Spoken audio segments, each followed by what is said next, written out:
আসসালামু আলাইকুম ওয়া রাহমাতুল্লাহি ওয়া বারাকাতুহু। ইন্নাল হামদুলিল্লাহি রাব্বিল আলামিন ওয়াস সালাতু আলা নাবিয়্যিল আমিন, আম্মা বা'দ। প্রিয় দর্শক, কাছে কিবা দূরে, দেশে কিবা প্রবাসে, যে যেখান থেকে আজকের এই প্রোগ্রাম দেখছেন, সকলকে জানাচ্ছি অত্যন্ত আনন্দের সঙ্গে রমাদানুল কারীমের শুভেচ্ছা। রমাদানুল মুবারক।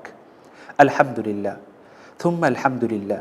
আল্লাহ সুবহানাহু ওয়া তাআলা আমাদেরকে একটি বছর পর আবারও আমাদের দ্বারে পৌঁছে দিলেন রমাদানুল কারীম। আল্লাহ সুবহানাহু ওয়া তাআলা আমাদেরকে রমাদানুল কারীম দিয়ে জানিয়ে দিলেন এই রমাদান হলো কোরআন নাজিলের মাস, যেটি আল্লাহ তাআলা বলেছেন শাহরু রমাদান আল্লাযী উনজিলা ফীহিল কুরআন। এই রমজান হলো কোরআন নাজিলের মাস। এই মাস এই জন্যই মহিমান্বিত, কেননা এই মাসে আল্লাহ তাআলা কোরআন নাজিল করেছেন। আল্লাহ তাআলাই বলে দিয়েছেন এই মাসে আমি কোরআন নাজিল করেছি, আর এই মাসে আল্লাহ তাআলা লাইলাতুল কদর রেখে দিয়েছেন, আর এই লাইলাতুল কদরেই আল্লাহ তাআলা কোরআন নাজিল করেছেন। ইন্না আনজালনাহু ফি লাইলাতিল কদর, নিশ্চয় আমি এই কোরআনকে লাইলাতুল কদরে নাজিল করেছি, যার ফলে এই মাসটি হয়ে উঠেছে মহিমান্বিত। এই রমাদানে আমাদের কেমন হবে জীবনযাত্রা, এই রমাদানে আমাদের প্ল্যান কেমন হবে, আমরা কিভাবে রমাদান পালন করব, এই বিষয়টি আমাদের লক্ষণীয়। আমরা যদি কোরআনুল কারীমের এই সূরার দিকে লক্ষ্য রাখি, আল্লাহ তাআলা বলেছেন এই মাসে আমি কোরআন নাজিল করেছি বাইয়িনাতিম মিনাল হুদা। এটি কি? স্পষ্ট পথ প্রদর্শক, যার মাধ্যমে তোমরা পথ দেখে তোমাদের গন্তব্যের দিকে পৌঁছে দিতে পারো। তোমাদের গন্তব্য আখিরাত, তোমাদের গন্তব্য হলো আল্লাহ তাআলা পর্যন্ত, তোমাদের গন্তব্য হলো আল্লাহ তাআলার সন্তুষ্টি পর্যন্ত, যাতে করে তোমরা এটা পর্যন্ত পৌঁছে দিতে পারো। এই ক্ষেত্রে আল্লাহ তাআলা বলেছেন ফামান শাহিদা মিনকুমুশ শাহরা ফালিয়াসুম। এই পরবর্তী অংশে আল্লাহ তাআলা বলে দিলেন যে যে এই মাস পাবে সে রোজা রাখবে।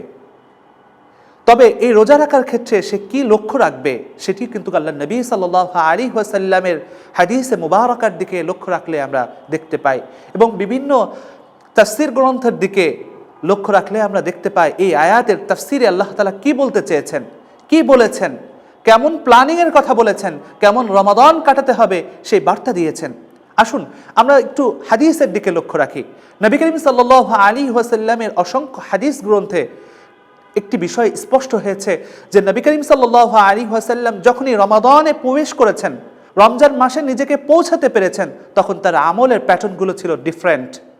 অন্য সময়ের যে আমলের সাইনবোর্ড ছিল, রুলস ছিল, যে আমলের নোটিশ ছিল, সেটার থেকে হাজারো গুণ চেঞ্জ। আমরা দেখতে পেয়েছি যে নবী করিম সাল্লাল্লাহু আলাইহি ওয়াসাল্লাম যখন রমাদানে প্রবেশ করতেন, তার কিয়ামুল লাইল বেড়ে যেত।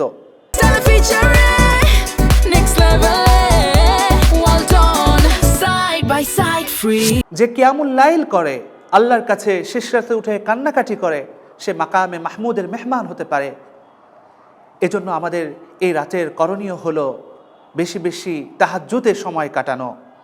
এ রাতের আরেকটি প্ল্যান হলো যে তাসবিহ তাহলিল করা।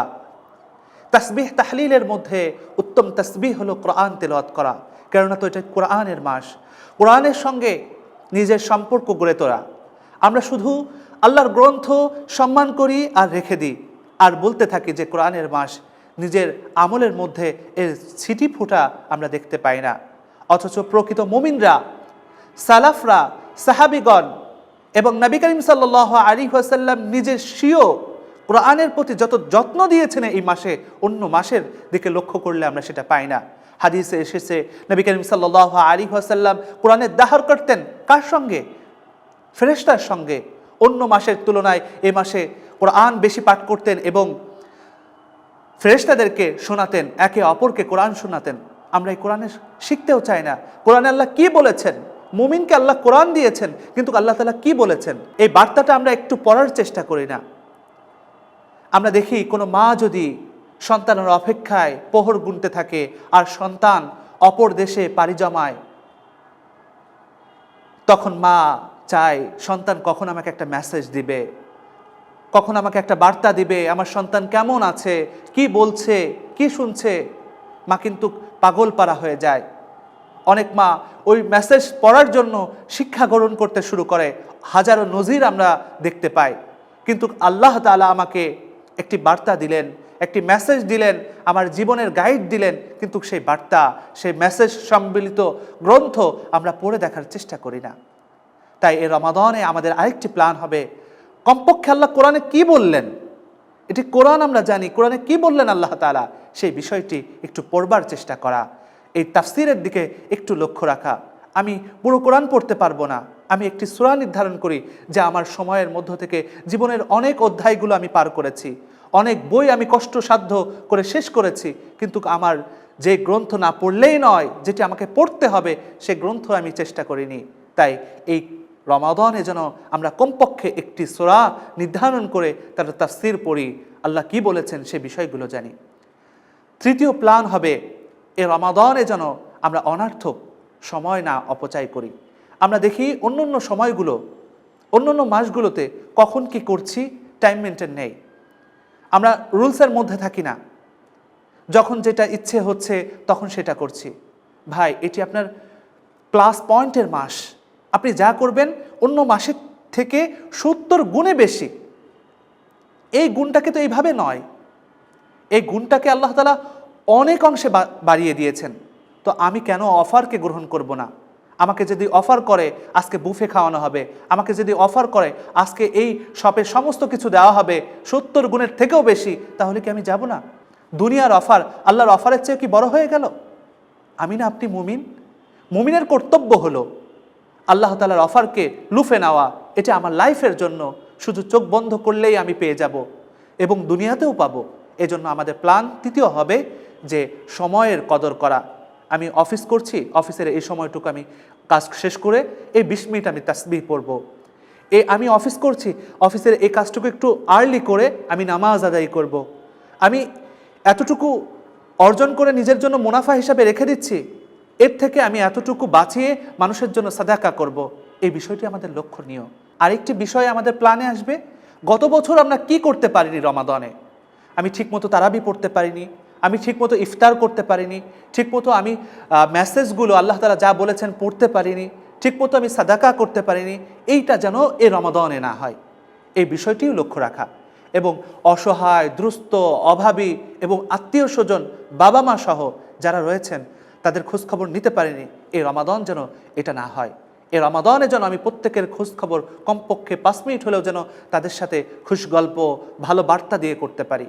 কারণ বলেছেন আল্লাহ সুবহানাহু ওয়া তাআলার পয়গম্বর আলাইহিস সালাম, তাবাসসুমু লি আখিকা সাদাকা, কোনো ভাইয়ের সঙ্গে মুস্কি হাসি প্রদান করাও সাদাকা, সুন্দর একটি বার্তা বলাও সাদাকা। তো অবশ্যই আমরা রমাদানে সেই বিষয়টি লক্ষ্য রাখব, রমাদানের প্ল্যানের মধ্যে এই বিষয়গুলো আমরা নিয়ে আসবো।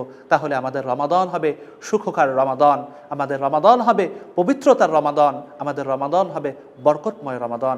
আল্লাহ তাআলা আমাদের প্রত্যেককে রমাদানের সুন্দর থেকে সুন্দর প্ল্যান গ্রহণ করার তৌফিক দান করুন। আল্লাহ তাআলা আমাদের রমাদানকে কবুল করুন।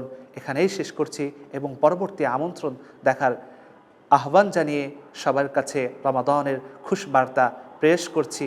আসসালামু আলাইকুম ওয়া রাহমাতুল্লাহ। খবরের কাগজ, নিখাত, নির্ভীক, নিরপেক্ষ।